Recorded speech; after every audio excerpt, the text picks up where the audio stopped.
What's up, guys, and welcome back to another episode of Stereotherapy. I'm your host, Lisa, and I've got my partner in crime, Justine, right back with me. If you're new here, this is the show that showcases the importance of music and mental health. Remember, if you'd like to support our little show, you can do that by following our show on any platform you're currently listening to this right now.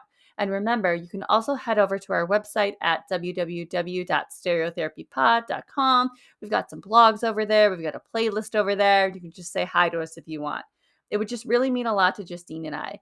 Today's guest is none other than my fiance, G. Yes, his real name is Gerard, but he's been G to me since I've known him, and any of his friends and family, he's G to all of us.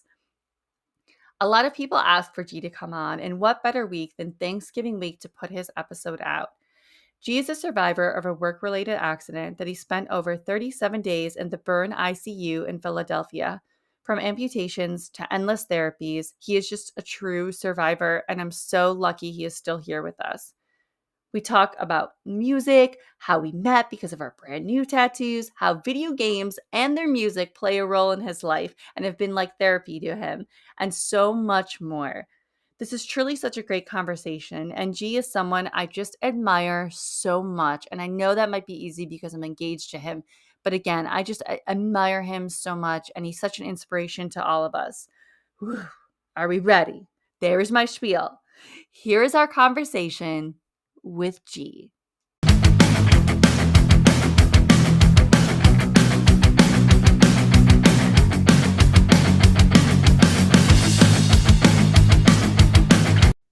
All right, G, you are giving the people what they want, what I want, and I'm so thankful. I know, but you'd be surprised. And I think people listening to our podcast and hearing me talk a little bit about it or seeing me post about it or just knowing us, I think you're going to be such a strong and just important voice for mental health awareness. And I don't think we can have a podcast about music and mental health without you. You're also one of our biggest supporters ever. I mean, you're the big reason why I'm in this. I stuck with it after the first go around and you've pushed for it. So a big reason we wanted you on. But I guess yeah, everybody listening, he is here. G, my fiance, name is Gerard, but G, ever since I've met him, he's been G. But I again, for anyone listening, I just wanted it would just be so important to have G on here. And I just want to break into it and get into it a little bit, G. Obviously, those that know us, brand new is very, very important to us. Um, and in different ways, because my level, I know Justine, we've talked about brand new, but G, it's the main reason we met. If it wasn't for that post back then, we would not be together, and forever thankful for that. But for you, what are some of those memories with brand new? So, Brand New, I first listened to Brand New whenever in high school, when Your Favorite Weapon was their only music that I know of that was out at that time. Obviously, 70 times 7 was the one that jumped out right away, Jude Law on a Semester Abroad. And then there was a bunch of others.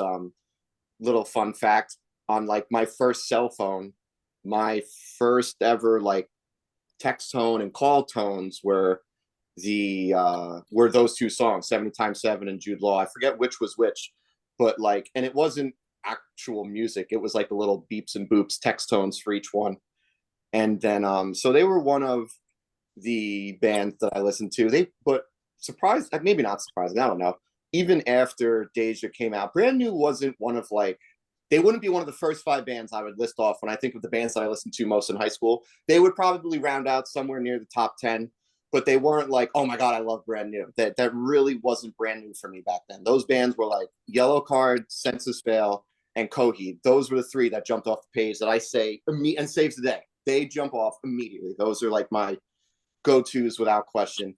And then I really didn't listen to Brand New for that much through my early and mid-adult years, through the 20s. Like, I remember, I didn't even know that Devil and God had come out.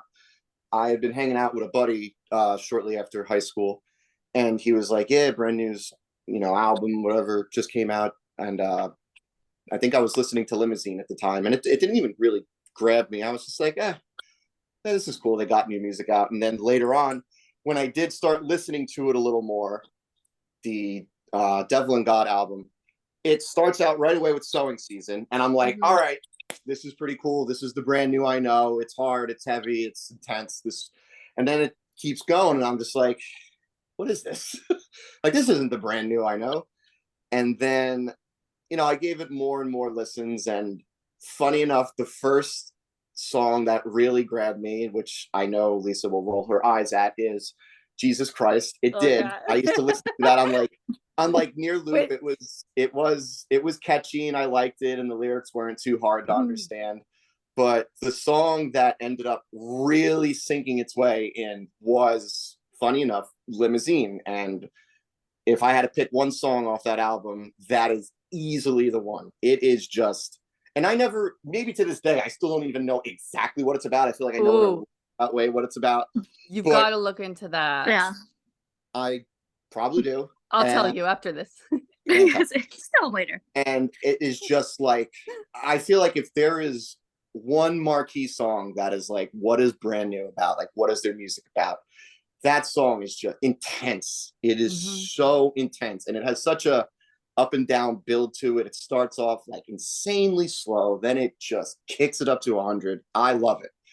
And the lyrics are outrageous, to say the least. And then when Daisy came around, I gave it the benefit of the doubt best I could. Daisy is not my cup of tea. It just isn't. I love Daisy. There are a couple songs that I do like off of it. I like Gasoline, and I think At the Bottom. Yeah. And those songs are good. And the rest of it, it doesn't, like, I still love Brand New, obviously, but I never really sunk my teeth into Daisy like I would have hoped to. I gave it the benefit of the doubt. I thought maybe it would be like Devil and God, where the more I listened to it, the more it grew on me. It didn't really happen.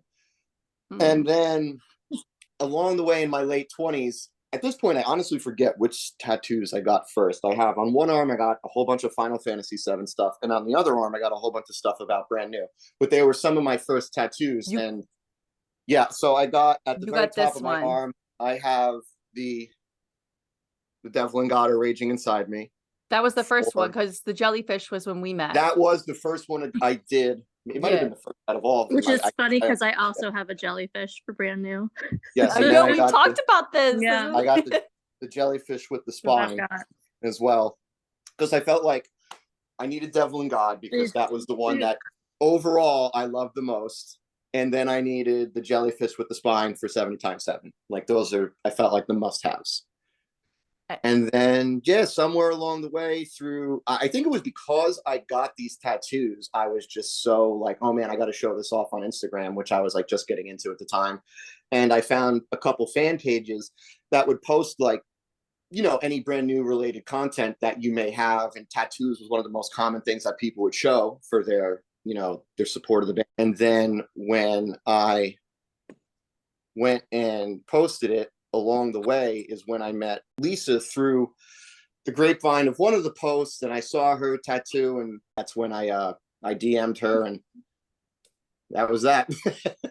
And what's oddly enough is funny when I think about that in Brand New, and I know a lot of people have their opinions, and Justine and I have already shared, where we stand on that. But one of the things is, you're not big in social media. So I think about that, right? Because like, you posted your tattoos, and oddly enough too, I know a lot of people, I'm not going to say everybody's thinking this, but maybe some think, because they know how I am, that like, we must listen to Brand New and music. We must have all those early years together.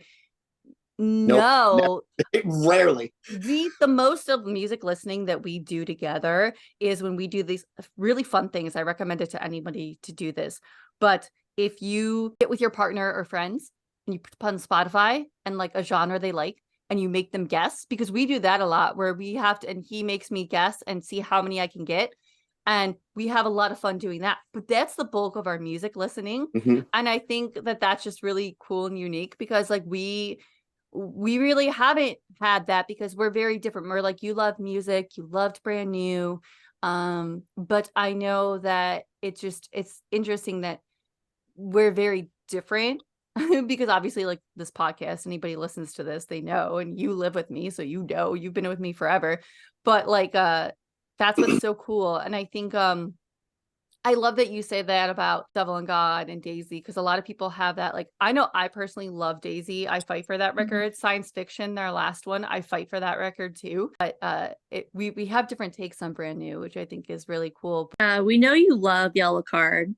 What are some of those early memories of that band? Yeah. So the first memory I have, it's like imprinted in my mind. It had to be right after One for the Kids came out. I always used to get to high school really early off my bus. For whatever reason, we were like one of the first 2 buses that got there, like 40 minutes before homeroom. And there was always literally one kid who would get there before me every day. And he would always have his headphones on. And I would say at least half the time, he would ask me if I wanted to listen to real quick whatever he was listening to. And most of the time, I'd be like, yeah, sure, whatever. One of the times he gave it to me, it was Yellow Card. And I think it was October Nights, I'm pretty sure. And I was just like, this is very different and catchy. Who is this? What is this? And he was like, oh, this is Yellow Card. And this is October Nights. And I went home and probably on Kazaa, downloaded a bunch of Yellow Card, destroyed the family computer. And tell Mr. Rufo this. From there, the death sentence of every computer in the early to mid 2000s was downloading music. And then I went to Best Buy for the health and safety of every computer from there on out. I bought One for the Kids, and I burnt a hole in that CD. On loop the whole time. The songs I used to listen to the most were October Nights, Sure Shot, and Starstruck. Those were the 3 that I liked the most. And from there on out, I remember when Ocean Avenue was coming out, and Ocean Avenue, the song was obviously, it was all over the radio, and I was like, oh, cool, new Yellow Card. And once again, ran over to Best Buy, grabbed the CD, put it in my PlayStation 2, because like that was my CD player at the time. We never had like a traditional CD player. We always just used to double duty our video game consoles as our CD players. And the first track, Way Away, comes on, and I was just like, oh, this is just fucking awesome. Like this is going to be a really, and then like every song, like Yellow Card's Ocean Avenue, it's obviously famous and popular for Ocean Avenue. I think Way Away was actually on one of the Madden games back in the when that song came out. I think so too. And then it's one of those albums where like every track is really good. Like that is one of those you can listen to wire, all good tracks. Like when we were doing the 20 years, I remember telling Justine, like you would pick Ocean Avenue every time. You were like Ocean Avenue, like when I put up like those 4 records and stuff, and you would be like Ocean Avenue, Lisa, Ocean Avenue every time. And and I love that you're one of those people too that you talk about like the One for the Kids EP, because a lot of people, it's Ocean Avenue and nothing. And like I fight with people that they need to go into the other catalog of Yellow Card, but you are just one of those people that I love, that like it's One for the Kids and October Nights. And I remember when we first met, that was one of the things that bonded us, because I was the same person. Like I loved October Nights on like a pure volume. So I loved that like we shared that, although we do veer into different music spectrums. Real quick about Ocean Avenue and people saying, that it's all about Ocean Avenue. I remember Yellow Card was also the first concert I ever went to. Yes, that's right. Thank you. And it's this is such a interesting first concert story ever. It had to be early 2004. They were at Starland Ballroom, and I go to see Ocean Avenue. I think I actually went with my brother, and we're sitting there, and I never knew nearly enough about music to know about the warm-up shows, the first shows, whatever you want, the first bands, Tech One, whatever you want to call it. The openers. Opening acts. Yeah, sure. And not only did I not know enough about music to know who they would be, I'd never even looked at the ticket to care. Ocean Avenue, Yellow Card was there. That's all I cared about. And Ocean Avenue was out because that came out in 2003. So they only had 2 albums to sing off of. So anyway, first band comes on, totally forget who it was. Second band's about to come on. There's another kid who went to our high school who was actually in my brother's grade, who's in front of me. He's like, this next band is actually pretty good. I was like, who? Oh, that's cool. Who is it? He goes, Fall Out Boy. Wow. I mean, Yeah. talk about a treat. Yeah. The opener for any band in this Mhm. era, this genre, to be Fall Out Boy, you fucking Mhm. struck gold. So they No, come, 100%. and at the time, I think the only album they had out was Take This to Your Grave, which they probably played like 7 songs, Well, whatever. I mean, you could argue they had Evening Out with Your Girlfriend, but a lot of people didn't know that They record. might have even So played yeah, songs up. I don't know enough, or I don't remember enough. But yeah. I know they were like, I was like, wow, that was really good.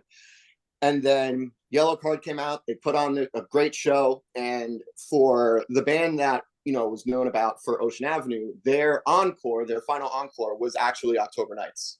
So they still treated their, closing song as October Nights at that time. Well, it's funny. It's not really funny, but I have a heart for Yellow Card. I mean, you know why. Everybody knows why. Because Ryan Key was just a gem of a human being back in the day, and let me do an interview that I had no business doing in my lifetime.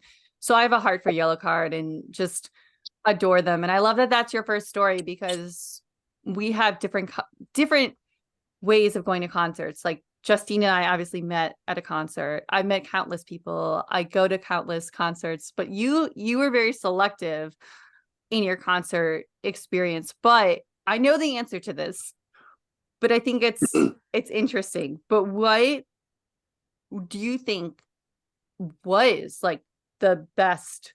I mean, we know your first one, right? Obviously, but like, what was the best one? And again, I think I already know this answer, but I want to answer, like, I want you to answer it because I think it's really important to have on here. Best concert I ever went to, hands down, was, I forget if I was in high school or just Coheed. out of high school. I'm pretty sure it was House of Independence. It was Coheed and Cambria with Avenged Sevenfold. So wait, at House of Independence, like that's so tiny It was here. one of those Asbury venues. Okay, so probably one of I want to say House of Independence. I could be wrong, but yeah. right. And me, I think, again, my brother and a bunch of our buddies, we went to it, and I was there for Coheed. I knew Avenged Sevenfold. I knew their most popular songs. I think Backcountry had just come out, and there was fine, catchy. I had nothing. I liked it. If it came on, I wouldn't turn it off. But they took the stage before Coheed, and they put on a fucking hell of a show. I came out a fan from their performance there. They were unbelievable. And I was just like, they might have just stole the show. Like, I don't know how the hell Coheed can follow that up, because it was a 10 out of 10 for me. They absolutely kicked ass. The crowd was super into it. And then Coheed comes on, and I don't want to say they were better, because I feel like that would be very unfair to Avenged Sevenfold. It's probably me just being a bigger fan of Coheed, but they at least matched it. And I was just like, this was an absolute fucking awesome concert. I couldn't have been more happy. There isn't a dollar amount I wouldn't have spent to see this, knowing how good it was going to be. And it was hands down the best concert I've ever been to. It was just like 2 consecutive hours of just adrenaline pumping, music so good that in the middle of like you and 1,500 other people just singing their lungs out, you like forget reality is even a real thing. You're fucking just in the zone, and there is no such thing as the real world for those hour and a half when it's just song after song after song. It was a hell of a time. No, I can only imagine, because like I know, well, I love and respect Coheed, and Claudio is a gem of a human who I've told you this story, so I'm not going to tell his story about how I met Claudio and touched his Yeah, and the hair. first thing you asked him is if you could touch his hair. And yes, so okay, backtrack. Least. Which I don't know if I've told this story, so I'll just really quick tell it. Like, but so I was at Warped Tour back in the day, and it was I want to say 06 or 04. I don't know, one of those earlier. And he was just sitting there, and I was like, oh my God, it's Claudio. Like, again, I was huge into Coheed at the time. And he's so kind, literally on the phone, which is usually a no-no for me to talk to anybody. But I was like, I just love your band so much, and this and that. And my friend Jesse, who I was with, was like, can we touch your hair? And he was like, yeah, which again, like, what were we were teenagers, like, why would you touch someone's hair? But his hair is so Yeah. I beautiful. hate to interrupt somebody on the phone, so why don't we do that and touch his hair? But he real nice. His hair was so soft, and he was so kind, and he was on the phone with like his manager or something, and he was like, can you tell him that he sucks? And I was like, this 17, 18-year-old, like shy girl, okay, like, and the kindest human ever. And Coheed, to me, I got lucky enough, and I'm sure Justine, you too, on that Blue Sky Noise tour with Circa. Mhm. They were touring together, and I want to say it was Torch or Torque or something. I have to look up, but that tour was phenomenal, because talk about two bands with such a presence. And while obviously Circa is above Coheed for me, like, I'll tell you that Coheed and is fantastic live. And if no one has ever seen them, they are a must see. And I love that that's one of your favorites, because we got to see them together at Starland with Saves the Day, which is another one of your favorites. And Yep. I remember we were not going to go into the crowd. G and his brother and everybody was like, we're not going into the crowd. Okay, so I'm like prepared to hang back, whatever, I just jammed to Saves the Day. And they open with In Keeping Secrets, or IKS, whatever the cool kids call it. But anyways, like, you go in, and I can still, whenever I hear that intro, I think of the lights off and everybody in the crowd like moving. And then there goes G. So then where do I go? I follow into the crowd. And I'll never forget, we were like near the front at one point, and G looks at me and he's like so shocked that I was up there, like shocked that I'm in the like second row of these sweaty boys, because I love Coheed. I love your fans, and they're passionate, but big sweaty dudes. And then there's me in the like second row, and there's G getting all into it. And it's just such a favorite memory of going to shows. But yeah, no, I love that though. Those are your favorite bands, because where we're a little different, we still have that connection. And I love that. And I think we have to get into another type of music, and another reason we wanted you on the podcast, and Justine's going to go into it, is because a different type of music has been like therapy to you. And I think it's so interesting, because it's such a different type that we've had on this podcast. So Yeah, I actually have this in common with G. So ooh, you have a love for video games and their music. Absolutely.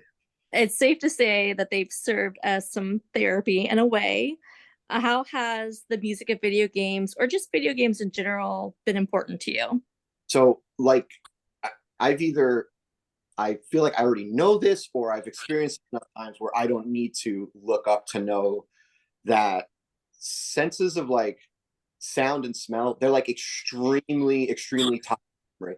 And when you have video game sounds, it's like if you hear the sounds or songs from a game that you played, and especially if you really liked it, it is like instant nostalgia trip. And it's just like, it's just a good feeling, a good vibe, whatever you want to call it. Like if you were to play the basic Mario themes, everybody knows it. If you were to play the Zelda theme, everybody knows it. If you were to play certain Final Fantasy themes, everybody knows it. And especially, I think, without question, the top two franchises when it comes to video game music, it's both cliche and earned. It's Zelda and Final Fantasy. Their music is second to none. They both have an extensive catalog, especially Final Fantasy. Final Fantasy has a ridiculously extensive catalog of good music, good theme songs, good everything. I feel like everybody knows the basic theme, the Sephiroth theme, the Genova theme. These are ones when you hear it, you're like, especially if you played the games, your adrenaline just starts pumping. Like you're ready for a fight and you're just listening to music. Those themes always came on during the most epic, points of the game. And for Zelda, there's a bunch of like as much adrenaline for the songs, but just I love the songs and like more of a happy feeling. But like the classic theme of when you're just like the Link to the Past overworld theme is really, really good. The Gerudo Valley theme is extremely good. And I know I'm going into a very cliche audience here, but if anybody knows what I'm saying, they know that no, these are fucking good songs. I think there's a couple of people, like I think my friend Tom that listens, I think he's gonna definitely get it. I think a couple people, you'd be surprised. Yeah. Well, good. And even if not, Yeah. I don't care. The Lost Woods theme is a really good one. Yes, The Song of Storms I know is a that really one. good one. Yep.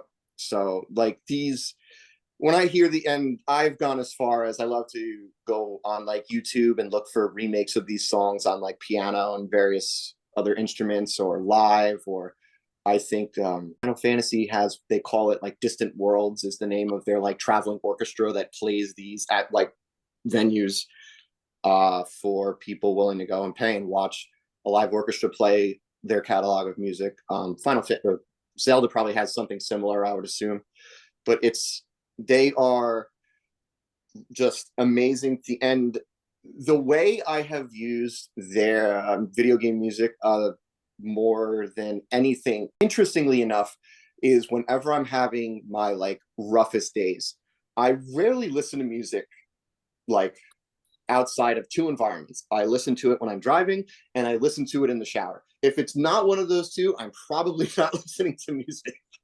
It's just No, which is so if, crazy. if I'm just leisurely in the house, I'm probably playing a video game or I might be watching TV.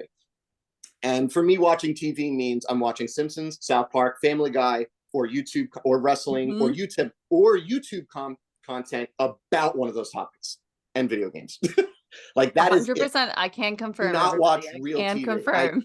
I don't watch TV shows. I don't watch a lot of movies. Whenever I, get together in a social setting and other people, what are you watching? I just watched this. Oh, gee, you should watch this. I don't even pretend like I'm not. It's probably not going to happen. It's really good. I'm sure it is. I'm not going to fucking watch it. But why won't you watch it? Because I'm going to watch the same shit I've watched 10,000 times the second I fucking get home, because that's what I like to do. No. I'm not something new. I know I like this, so I'm going to keep doing it. I don't care if I'm like, there are a few franchises that I have made the exception for. The Batman trilogy with Christopher Nolan, spectacular, love it. The Lord of the Rings trilogy, the greatest thing to ever grace a movie screen. And Star Wars, I love a lot of the Star Wars content. I love all of their mini series and outlier movies. Like Rogue One is fantastic. Episode 7 through 9 I have watched one time each, and it'll probably stay that way. But everything else is awesome. No, I was 7 through 9 sucks. I don't even care. No, I know. I'm just laughing because we do. But no, I think so too with you with video games and what I've seen in it. It really changes how I feel about him, because I used to have such a kind of negative take on it due to some relationships. But for you, I've seen hands down, like again, like people might think, oh, we listen to so much music because like if they know me, I'm the one listening to the music in the house when I'm cooking, cleaning, anything that music is on. And where you gravitate towards the video game, and I can see that it's such a calming thing for you. And I think that wrestling music too is another big one. Yeah, wrestling music. I was just gonna say, like, I that's also another listen to thing. wrestling music, and there's the Stone Cold theme is an obvious one. It's just adrenaline pumping, whatever gets you up and in whatever mood you need to be in. The best theme going today, for anybody who actually follows wrestling in the slightest, whether you like or dislike the guy, Roman Reigns has hands down the greatest music and entrance in wrestling today. There's not even a close second. And I will occasionally just put on his theme on like every, the 30-minute loops of certain themes or songs, whatever. I'll just let it go, jump in the shower, and just listen to that on loop, because it's just an awesome theme. No. The MJF's theme is also good. And there's a few others, but those are the three that for sure get the most attention. And Stone Cold's theme, during the Attitude Era, they had some collaboration with a bunch of various artists. I think it's spawned off of Triple H wanting his theme to be done by Motorhead. So then they were just like, hey, why don't we have a bunch of other people do these theme songs?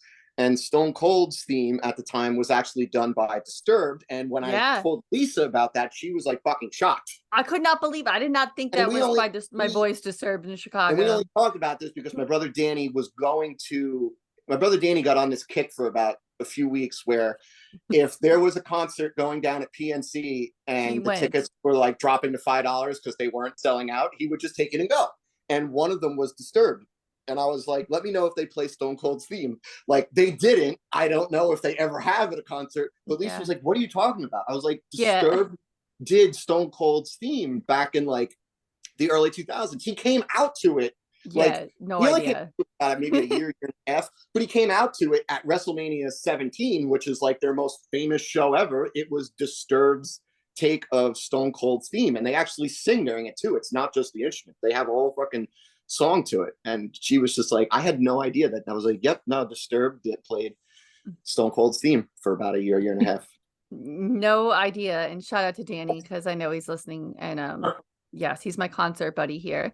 But And good. I yes, but huge reason I know I wanted you on. Justine and I have talked, and so many others have reached out, believe it or not, is because of the little snapshot, whether whatever I've posted or they knew me when everything happened. And I don't want you to rehash anything you don't want to because it isn't good for the both of us, for anybody. But you obviously have suffered just such a loss in a life changing accident about over 4 years ago. You were in the burn ICU for 37 days.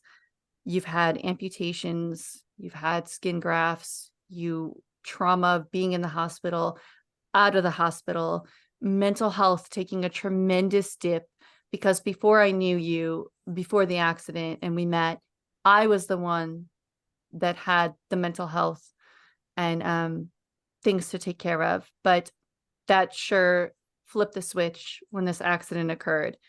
And I'm just so happy you're still here and we're able to have this conversation because I truly feel it will open up a lot of people to the mental health conversation. Although it was over 4 years ago, I think so many little people forget that are outside of our little home that you still go through so much. You're still, even today, are going through so much. And we appreciate you coming on here. And obviously, this left a huge impact on your mental health, physical health, future, just everything. Where are you at in your mental health journey through all of this nearly over 4 years later? I would say the biggest difference where I'm at today versus even like 3.5 to 4 years ago is I'm every year I'm a little bit more independent again of things I can do versus what I couldn't even do the previous year. And it's a considerable amount each year. The more I'm able to do, whether it's more weight I can lift, longer I can be outside, different activities I can do. One of the biggest things is the stress of the lawsuit is over. That was a massive weight off my shoulders, because even though all signs pointed to I was going to get my due, until it was official and done and in the bank, I was stressing every day, because from the time I got out of the hospital, my biggest mental health anything had to do with very largely how much I lost in terms of what I would or would not be able to do ever again. And then will I have to worry about, livelihood? So those two ran parallel with each other for so long. For every day that I was in immense pain or dealing with withdrawal or not going out because I just felt like shit most of the time, like right next to it in my head was always like the lawsuit and what was going to come of that. So that's one of the biggest differences of where I'm at today. That's all done. Don't got to worry about that. But now it's like I am right in the middle of, I have done this about, I want to say like 5 or 6 times now. So try to go over this just to give an idea of where my head is at and how it got here. Going all the way back to when I first got out of the hospital, my entire time in the hospital, it was what it was. I had like, I don't know, like a dozen or so surgeries, the amputations or whatever. But like from the minute I even regained consciousness the next day after they like helicoptered me there, I was apparently hell bent. Like, I don't remember too much or the what's and whys, and I probably only have like maybe 10 to 20% of my memory about my whole time in the hospital. But apparently I was hell bent on getting back to whatever the fuck I was shooting for, whether it was being on my feet or moving around or working, because I wasn't in the hospital for fucking even 36 hours. And there was a picture that I found out later on went like mini viral amongst like my friends, my family, and the people in our local line union, where it had to be within 72 hours of the time of the incident, and probably less than 40 hours of while I was even in the hospital, that I was on my feet with a walker moving up and down the hallway, and I had just got lit up by 34,000 volts. So I'm sure I was doped up enough to fucking tranquilize an elephant.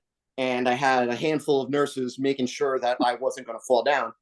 Yeah. But damn it, I was still on my fucking feet. I have that picture. Yes. And it was And very, I don't know why. I don't know if they asked me to do it. I don't know if I wanted to do it. But you for some wanted fucking, to. I did it. I wanted to do it. That sounds about right. Yeah, Yeah, that's just, yeah. I was the only crazy enough. I want to get back to whatever my life, because that's what I was worried about. I must have been Yeah. so. What is going to be the rest of my life? Am I going to fucking be stuck like this? What can I can and tattoo? Now, fuck that. I'm gonna start rehabbing right now. Well, I had already just had half of, well, not half. I had about 20% of my fucking foot cut off. Let's go walking around. 2 days after this happens. Apparently, that's what I wanted to do. And even just maintaining my body weight with the help of a walker, that did not do me any good, because I had to be using my hands, which were fried to fucking hell, and also had amputations and all kinds of nerve damage. So it wasn't doing myself any favors that I was holding up my body weight with my hands. I was probably doing worse because of it.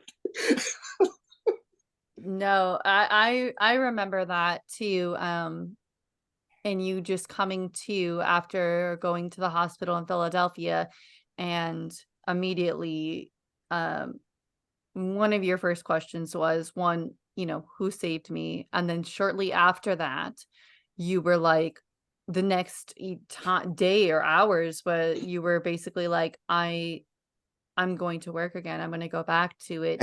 And I think it just shows your resilience in it, because you were someone that, I don't know how many other people would have felt like that, waking up how you did. And I think it just it speaks a lot to your strength, and something I've seen over the last 4 years is your strength. And you're one of the strongest people I know. Again, one of the most inspirational people in my life. And I'm not just saying that because I'm engaged to you. You're my partner in life and everything. But I think you just have made it out of that. And again, mentally, I just admire that a lot, because I can't say I would be the same, or even today. And I think again, just so glad you're here. Like, I know, but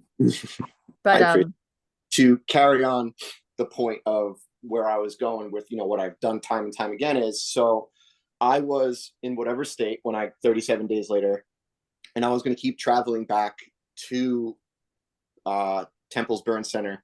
I think it was like 3 days a week, and I must have done this for like 6 to 8 weeks. Yeah, 3 we days a did. week, we were commuting to fucking Philadelphia, because at that point they had done such a good job with me with all the burns that I really didn't want to go anywhere else that might have been closer to home. I was like, no, at least for the burn stuff, I'm staying here.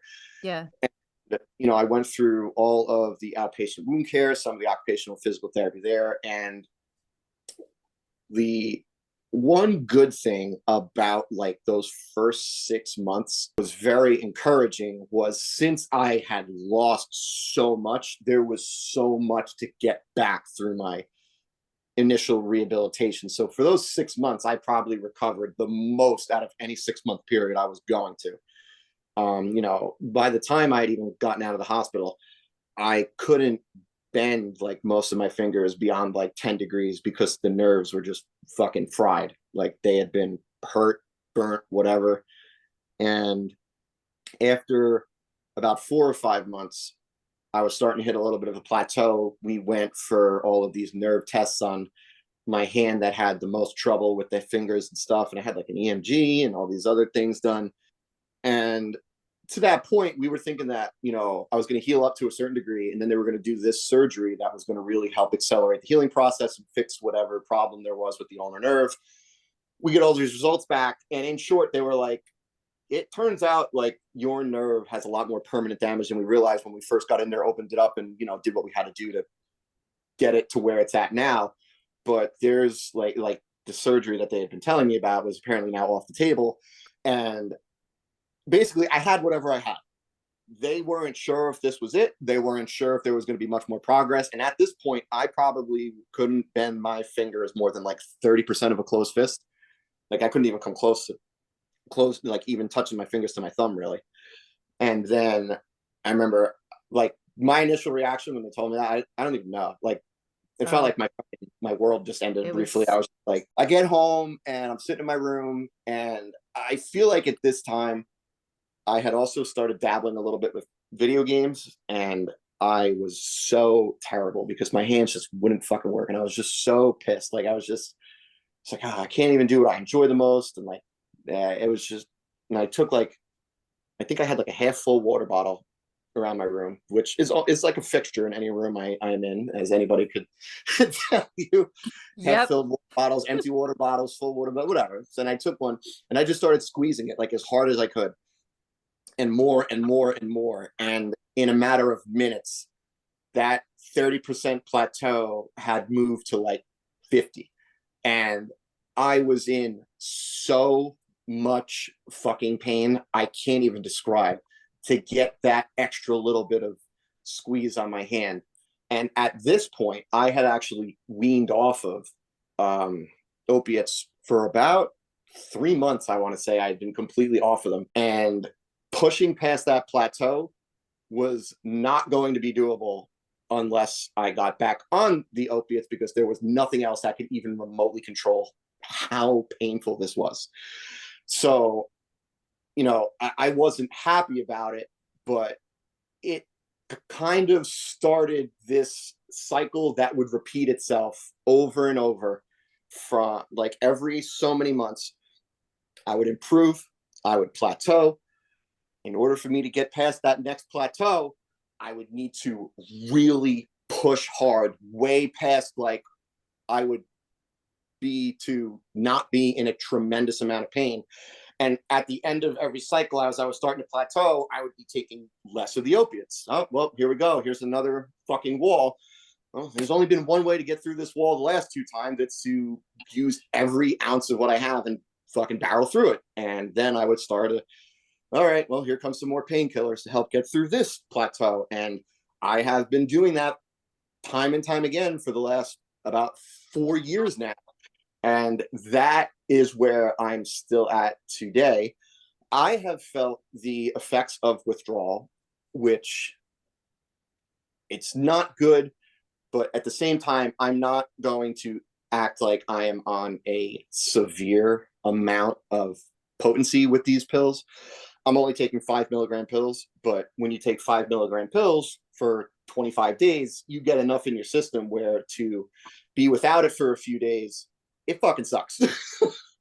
And then where I'm at now, it's now I'm trying to really push and do more various exercises and dabble a little bit with sports even. And it is just, everything hurts at all times, because it's my extremities, it's my hands and my feet. You really can't do much in life without your hands and your fucking feet. No matter what you're doing as a human being, you need your hands and your feet. Everything I do, from opening a door to swinging a bat to walking to running to driving to doing anything, it uses your hand and your feet, and it hurts. And then, especially with the feet, my legs suck because I haven't really used them a whole lot over the last 4 years. And when I do use them, I'm using them awkwardly because I am playing like ping pong with where I'm putting my weight. I put my weight evenly. It hurts my foot that has the amputation, the graft, and all the nerve damage. So I put more weight on my good foot. Well, after a while, now this leg and this hip are starting to fucking bother me because I'm putting too much weight over here. So now I got to put it back over here. Now I have all of my weight on my bad foot, and it's just back and forth, back and forth. So you then take this and you try to jog or dare say run. My muscles are just like, there's a fucking skit in Family Guy that is just all too perfect, where Peter is trying to play in some sort of like baseball game because he won a fantasy trip to Fenway Park, and he hits a ground ball and he tries to sprint to first, and it cuts to like the inside of his body, and it's like the muscle department is calling his brain, and it's like, yeah, what the hell is he trying to do? And it's like, it looks like he's trying to sprint. He started breathing heavy, walking to the batter's box. I have no choice but to call for a muscle shutdown, and he just falls down after one step. Like, that's what my legs do every time I try to even dare run or jog. And my body's just like, what the fuck are you think you're doing? And it's just my hamstring, my quad, my this, my that. And then when these are like, when I have any sort of injury, especially like this, and I'm standing on bad feet, like right now, it's my left quad right now, which is connected to my leg that is in my good foot. So now I'm putting all this extra pressure on my bad foot. And it is just, when I have any pain, even not in directly in one of these spots, it is like my nerves just go fucking nuts in my hands, my feet. Like my body has no idea how to react. So I got a bad pain over here, which is causing worse pain over here. And then my hand just starts getting it on it. It's like, hey, we know that like we're feeling pain, so we're just gonna get it on it too. And I'm just like, yeah, there they don't fucking sell shit at CVS to deal with that.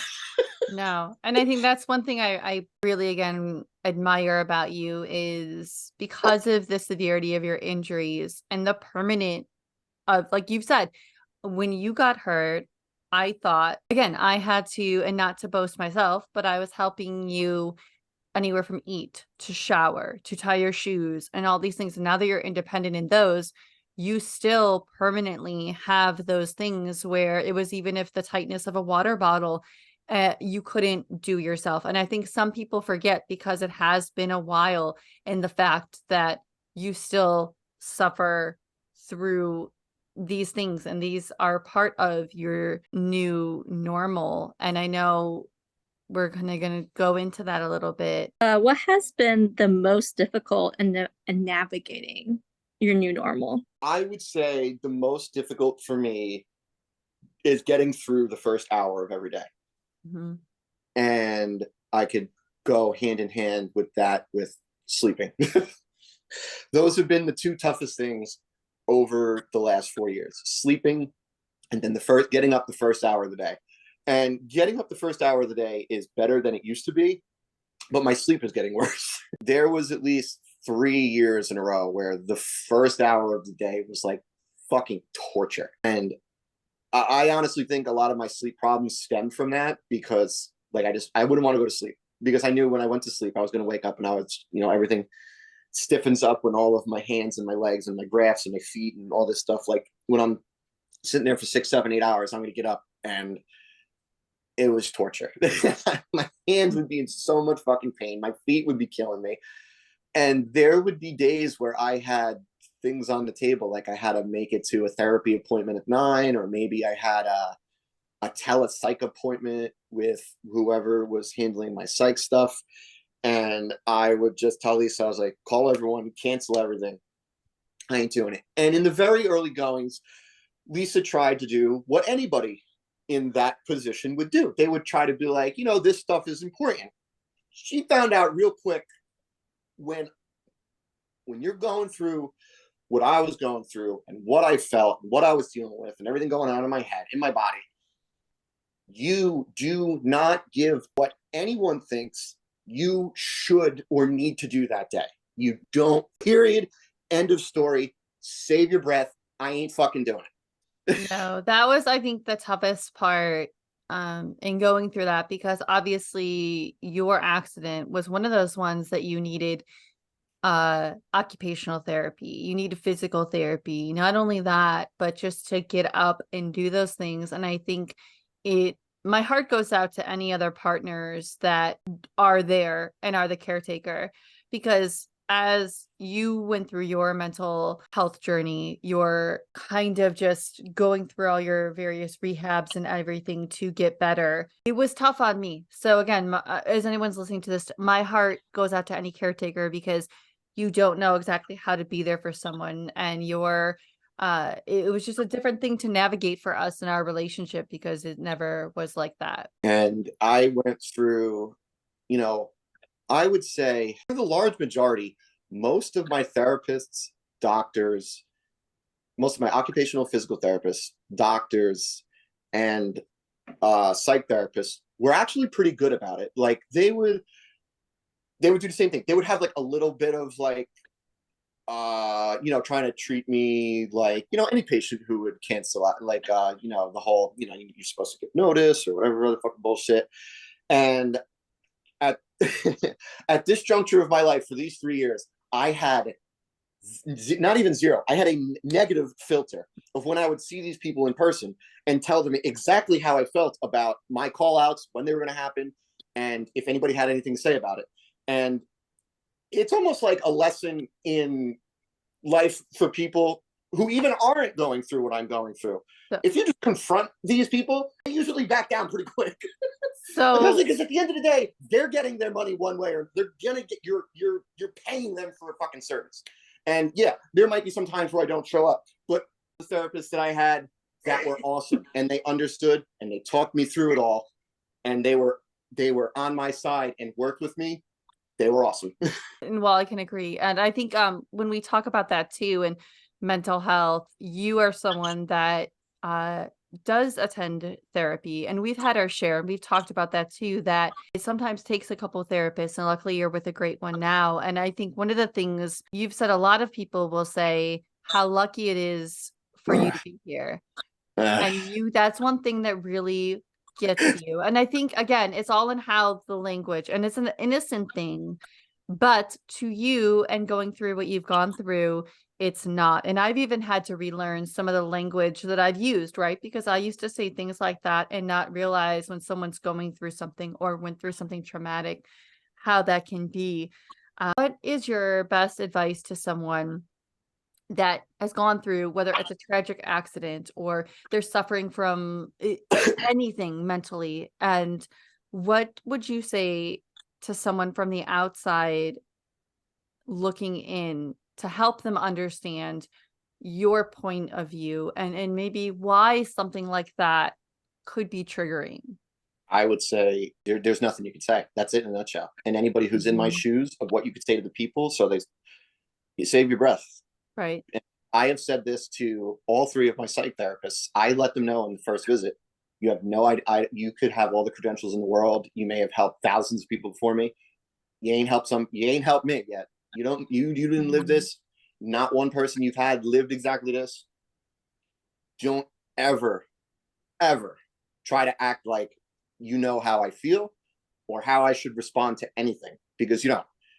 And for people who don't get that, they're never going to get that, because it is impossible to get it without living through it. It is no way. There is no fucking conceivable way you could ever understand what I think, physically feel, mentally feel without living it. And I would say that's the best advice I could give the people that have ever even gone through anything close to me, is that you have to get that. They have no idea. Whatever they say to you, it's, you treat it the same way you treat like an 8-year-old kid at a family get together. And they're like, oh, look at me, and I did this and all this, and and you're just smiling and nodding because it makes them happy. It's the same. It's like the same thing. There's so many times whenever somebody comes up and they say nice things, or oh, you're so lucky, or oh, it must be tough. You have no fucking idea. But I'm just gonna smile and get through it, and that's it. The sooner I came to just totally accept there is no way anybody could possibly ever conceivably know what it's like to be me, it was that much easier, because now I just roll with it. It's like, yeah, whatever. And Yeah. if somebody even comes, the easiest thing, and it's not something that somebody's going to say to you. It's not something a friend's going to say to you. It's not something a family member's going to say to you. Nobody would ever think to say this. But the best thing you could ever say to somebody who's gone through it, I have no fucking idea what that feels like, so I'm not even going to pretend. That's it. Nutshell. Done. What it's like to be you. So I'm not even going to pretend, but I'm hoping it's going as well as it could be. And some way, shape, or form, you start to feel better. And another thing, it's a tough cliche. I'm here if you need anything. No. Bad. I fucking hate. Just blindly reach out. That's the best thing you could ever do to somebody who, if you know, is going through some shit. Get me if you know. Get them, because they're not gonna reach out to you. Because you know why? Because they've had 100 fucking people tell them that. What are they gonna do? Just flip through their Rolodex and reach out to 100 fucking people, or even pick one of those people? No, No. we don't do it. You don't do it, So and that's not on us to fix. It's not. We got enough going on. And to be fair to the rest of everybody else, we all got problems that nobody knows about. That is a fact. I learned that even before I got hurt. Everybody's got problems. And you know what? Everybody's got bad problems. They might not admit it. You might not know it. Everybody in your life right now is going through something that really fucking sucks, and they have not told anybody about it. And it could range from money, family issues, physical pain, unsatisfaction with anything in their life. You have no idea because they aren't telling somebody. So it is also unfair for people in my position to be like, why haven't you done that? Because they're dealing with something you don't got any idea about. And that's another thing that helps me know that, because I don't take it personal. I really don't. It would be it would be a bit much for me to take it personal, like, because everybody's dealing with something. And so that would be another piece of advice I would give to people who are in my shoes that maybe are disgruntled about it. Is they're dealing with shit too. That's it. Everybody's dealing with shit. Some people are dealing with more, but everybody's dealing with shit. I would like to think I'm dealing with a little bit more, but maybe I'm not. Maybe there's somebody I know that's dealing with worse. I would bet against it, but maybe they are. And I think that's really good you said that, because that's something I've said before. I know Justine has said before too, that we shouldn't just put it on the people that are struggling to reach out, because people, when you're struggling and when you're going through anything mentally or physically, you tend to isolate, you tend to not be the ones to reach out. And too many times we put it on the people struggling to reach out. And I like that you also gave the other side of it, the fact that people are going through things too, because that's something If I I don't, who had will? to, Like, if we don't, who will? They're that's not something, gonna, that's rally around something, each other. that's something that I had to come to terms with, because one of my hardest things, I mean, I'll be honest, was I felt one of the hardest things for me in all of this was the fact I had felt a lot of times on your worst days mentally, where you didn't want to go to here and you didn't fit into people's plans, and you were having that bad mental health day where maybe the best thing for you was that you got up and you took a shower, or you ate, or you took one less pain pill to get through your day, or you did something to bring you joy, whether it was watch Family Guy. But to some people in the circle, it was, well, you're still not doing it enough. You got to give tough love. And I think, while I agree with you in the fact that you need to be respectful of other people not knowing, we need to also understand and have that respect for the person struggling, that they are trying their best. And if their best isn't what you think their best is, that's okay too. And I think that's one thing I learned over the last 4 years. And I still hold some of that stuff, and there's still stuff I'm working towards. But I think we all need to take a big step and look at what's going on with those around us. And maybe we are going through our own things, but also understand. And I love what Bailey said, our guest, where she was like, respect the no. If someone says, no, I can't go do that, or I can't do this today, that we respect that and we be respectful of everybody, because again, we are all struggling in our own mental journey. And I just don't think we should put it on the person struggling to be the be all end all, because like, I know me personally, Justine can relate, you tend to isolate or not be at your best for other people when you're truly struggling. And it's respect all around. That's like so important. And I thank you again for being so honest about that, because I knew you're always so brutally honest about everything. And I think you said so many amazing things there. And I know I've raised enough eyebrows in my psych sessions before. yes. I believe it. Yes. I hold nothing. I tell them No. everything. And surprisingly, there are ones who get it. There have been Yeah. doctors who get it. And you know what? To them, I at least appreciate it. And I'm always also very honest, because there's been so many days, and it's like, when you're going through the worst parts of that, I feel like people think that, like, and everybody's different, about some of my physicians or doctors, they have actually outright told me they can't believe I'm taking as little as I am for what pain I'm in. Because then I just got to deal with fucking more pain that I feel I shouldn't be dealing with. But I don't want to be doing this forever. I'm trying to get away from it, but it's just like, I don't quite have the answer for that yet. But I am very, very fortunate that for whatever physical or mental makeup I have, that I have, because I have seen a number of, I mean, one of my favorite things to watch is wrestling documentaries. I've seen the stories way too many times where people have their first painkiller and they never look back. And I'm just like, I've had my first kick with a withdrawal syndrome or withdrawal bout up close to 30 times by now. And every one of those times, it's about 3 to 5 days where I just feel like complete garbage. And I do it over and over and over again because I have no other idea of how to keep getting past these plateaus without it. And so far, it has worked. Compared to where I'm at now versus my first plateau, I do not regret it one bit.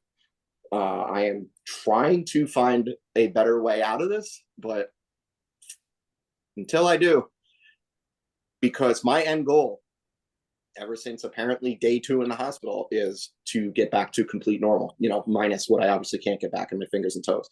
But other than that, I want to be able to go into the gym and lift as much weight as I did. I want to be able to play sports the way I did. I want to be able to play video games completely the way I did. I want to be able to go out and socialize and drive just all the same. Like that is, and I'm probably not going to stop until I get there.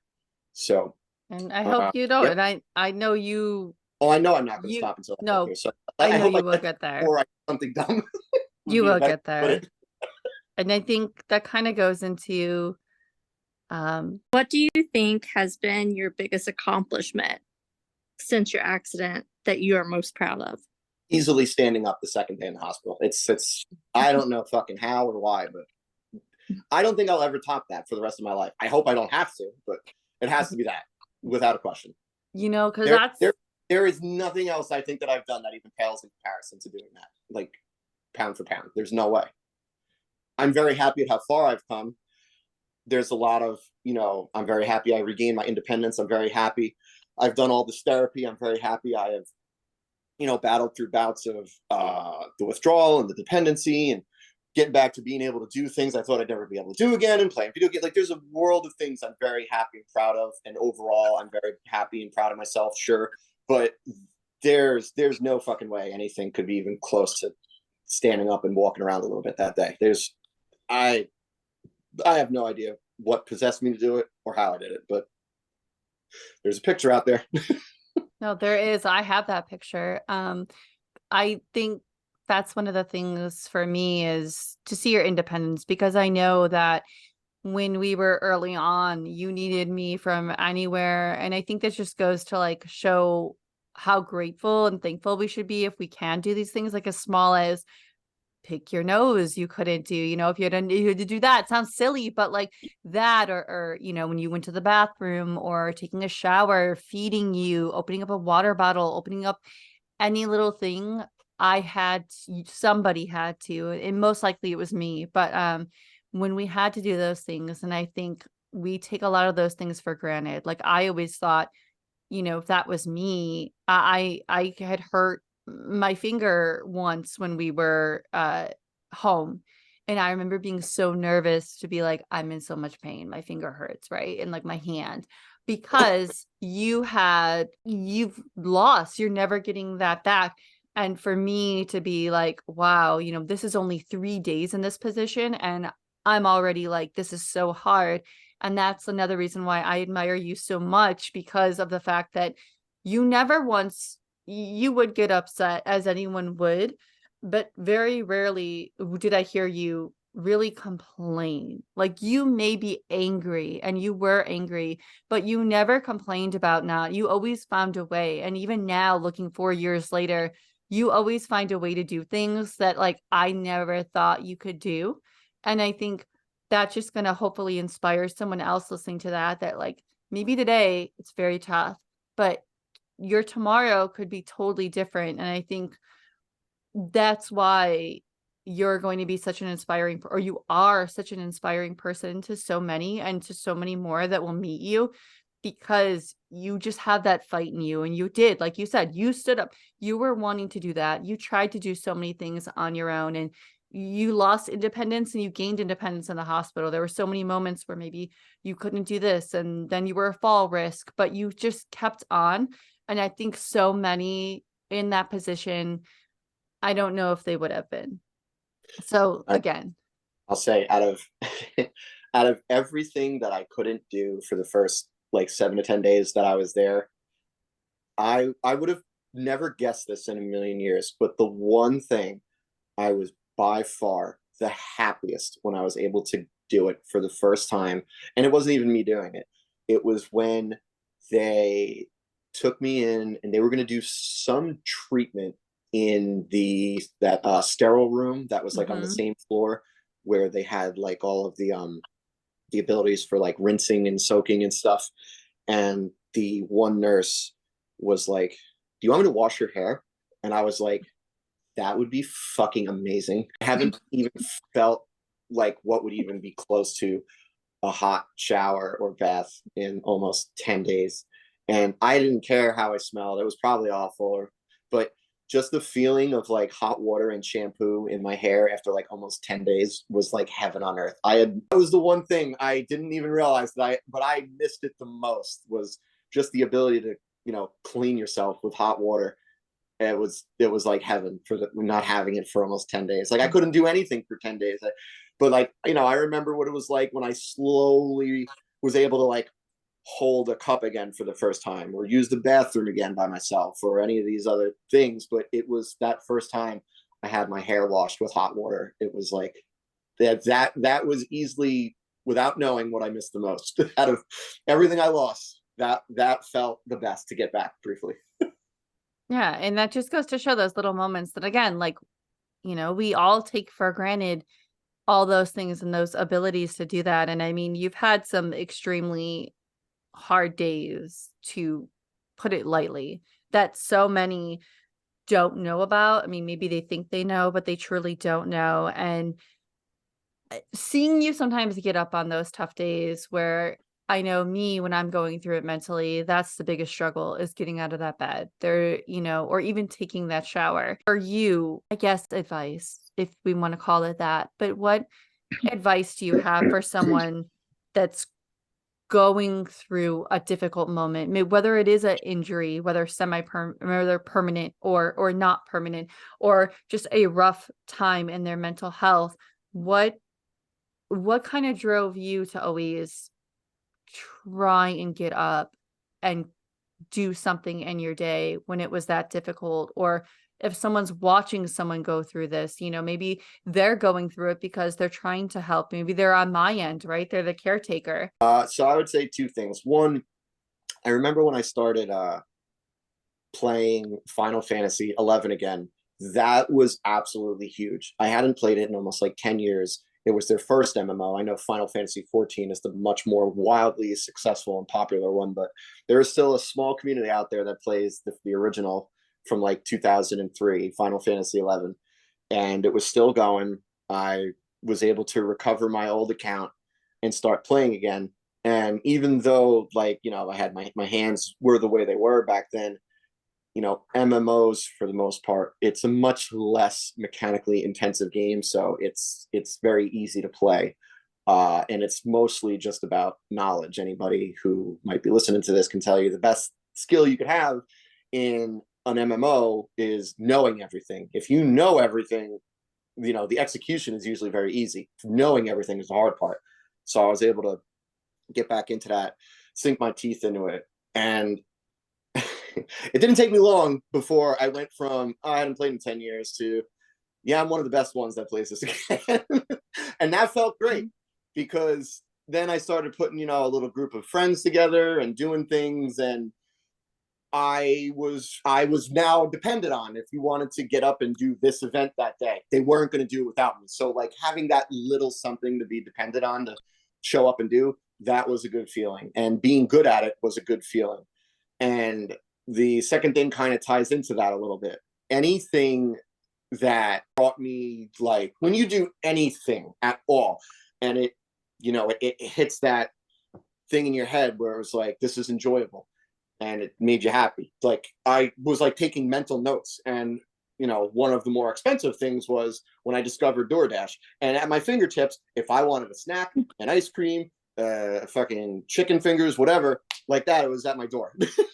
I really started sinking my teeth back into single player games, which is something I used to avoid like the plague. And mostly because whenever I found the time to play video games, I always wanted to play it with my buddies. So it would always be like, whatever the multiplayer game was out at that time that we were all playing. It could have been NHL Online. It could have been some co-op RPG, Overwatch. I don't know. Whatever it was, I would always like to just play with buddies more than I'd like to play single player. But when I took the time to start sinking my teeth into single players that I hadn't played in a while, it was like, this is really enjoyable, just to, not have to, have any feelings of competitiveness or, frustration or whatever when that comes with like multiplayer gaming.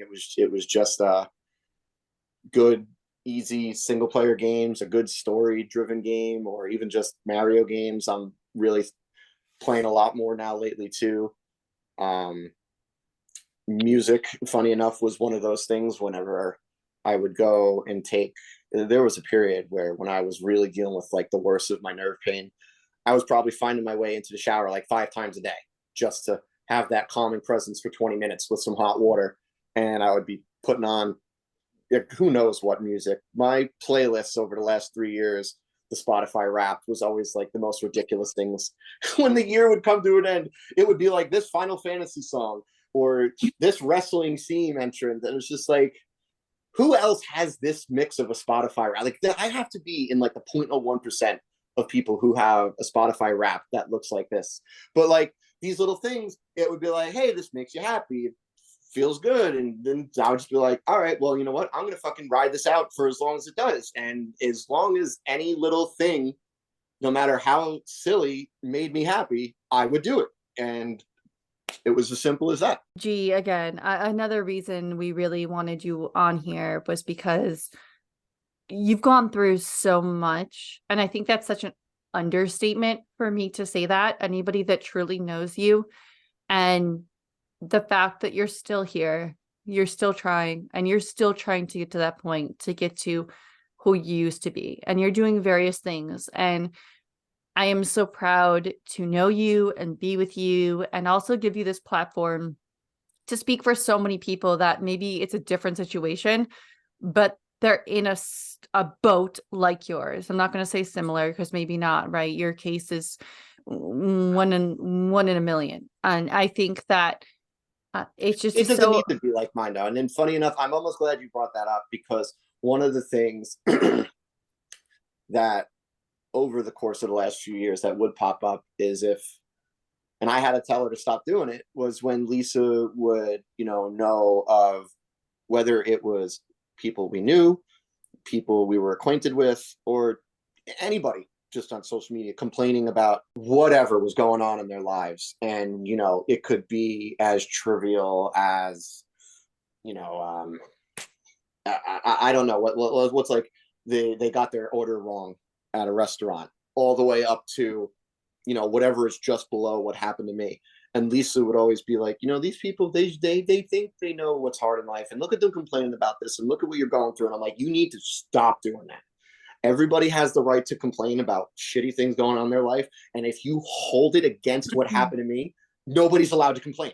Like, very few people can compete with what happened to me. So you got to get out of that headspace. Like, it's okay to complain when shit sucks. It doesn't have to be what happened to me. well, it was very difficult. And that's one of the things that I get it, because you're like, I living think side by side with what happened. You see me over right. here, everything that we've been willing to discuss about here. And then you got over here, you see somebody's like, fucking, whatever. And it's just like, oh, I got a flat. And it's like, oh, you got a flat tire. Look what happened to G. It's like, stop, you can't do that.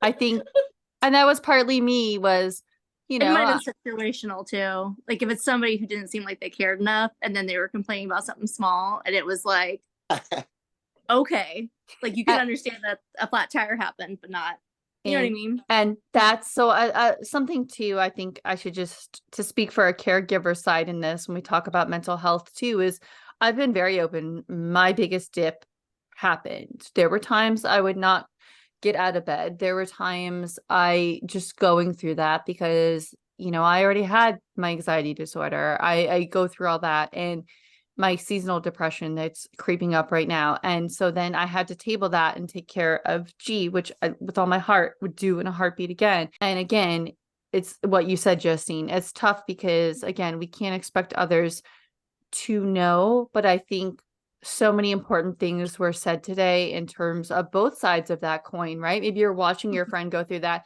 And I know so many people personally, because I had a lot of guilt going through these last 4 years as well. I know some people that have lost people to them very close. And I think I had that guilt of, but I get my second chance with my love of my life, right?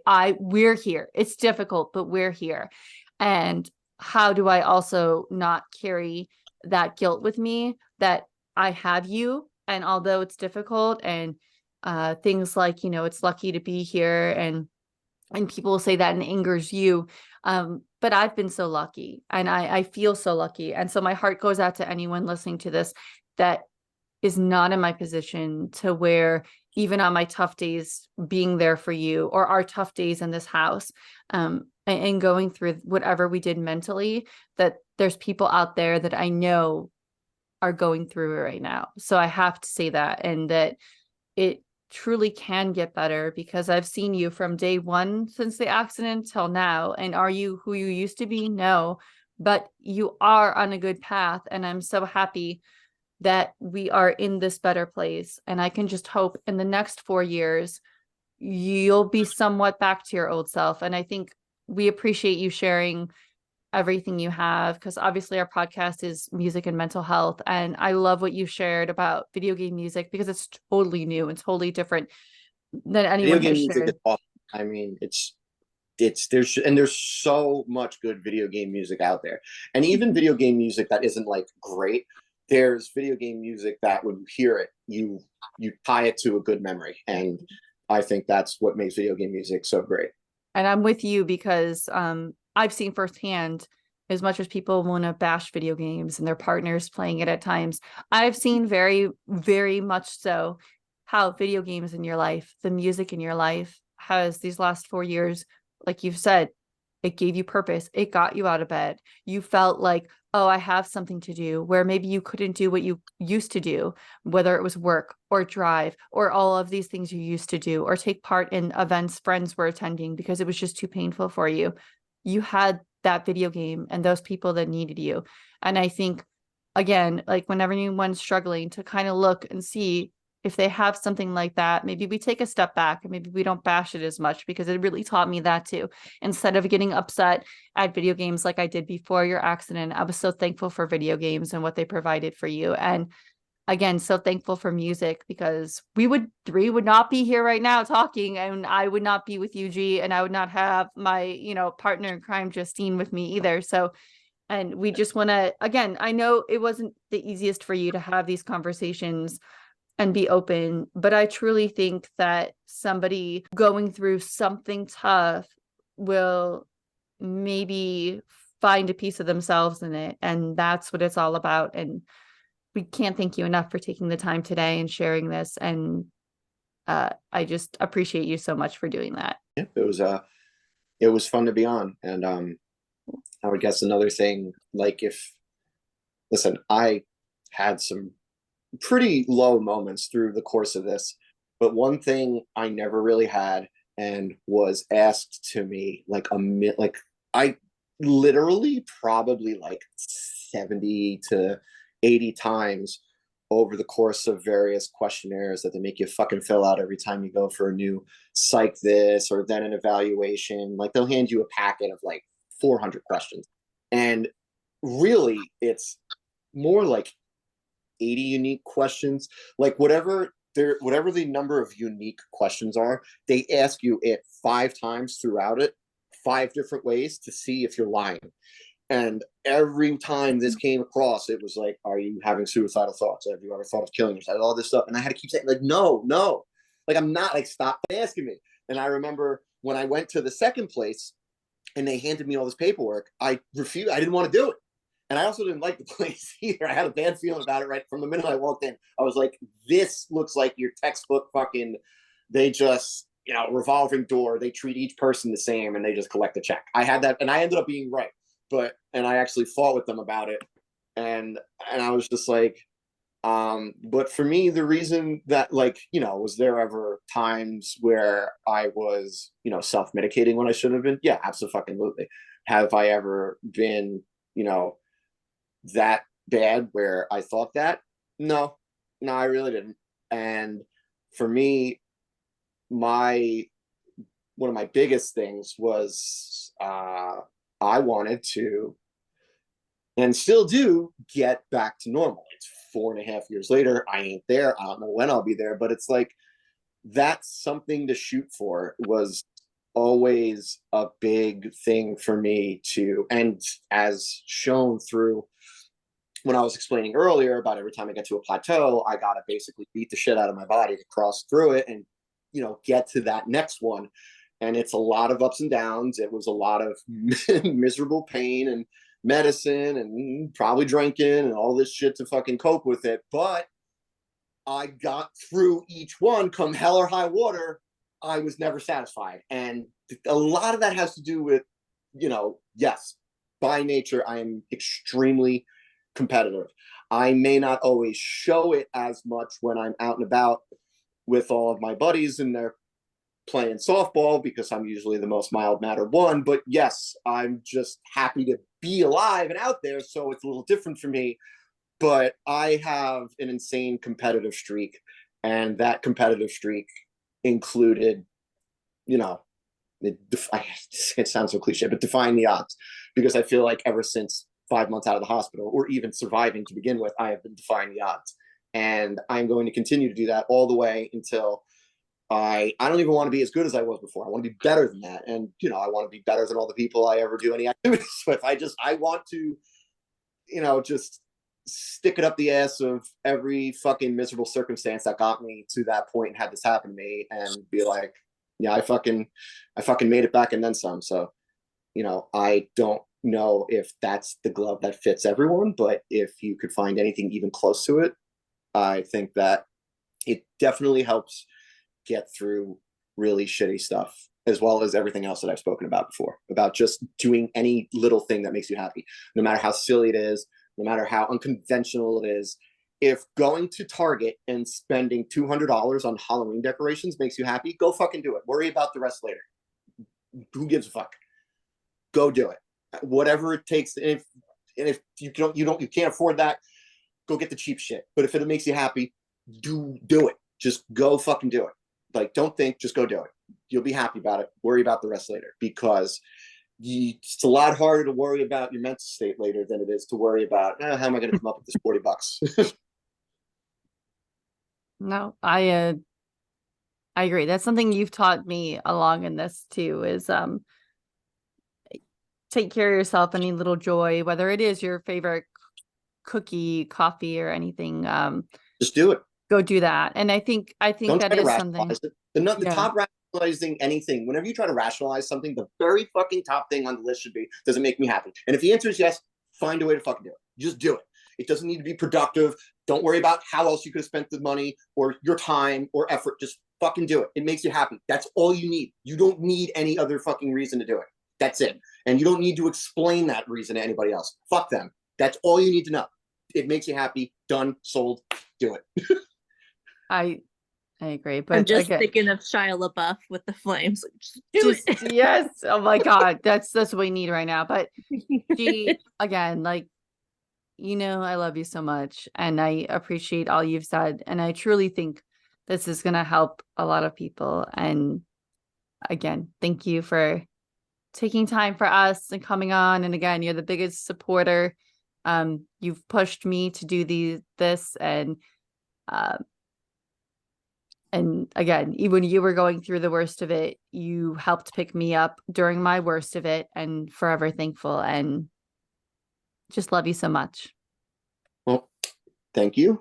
Love you too. And I was happy to be on. I had a pretty good time. I wasn't sure Pretty good. how nerves would handle coming into it, but yeah, pretty good. But no, I enjoyed it here, and this was a lot more enjoyable than I feared it could have been because of any rehashing of anything that had happened. All right, guys, and that was our conversation with G. Again, such a truly a great conversation, and I'm so thankful that he wanted to come on and share his story, and just so many takeaways from this, and how we treat people around us that are struggling, what we can do to help, and how we can be there for people, and just appreciate the little things in life, because it's so important to appreciate those. And every day I appreciate so much of those little things with G, and I just appreciated his time and his willingness, because it's not an easy thing to talk about. I just hope also, with this being Thanksgiving week, we all go into this week and we be a little more thankful for any little victories we make in our mental health journeys, or anything we're struggling with. And that's the hope for this.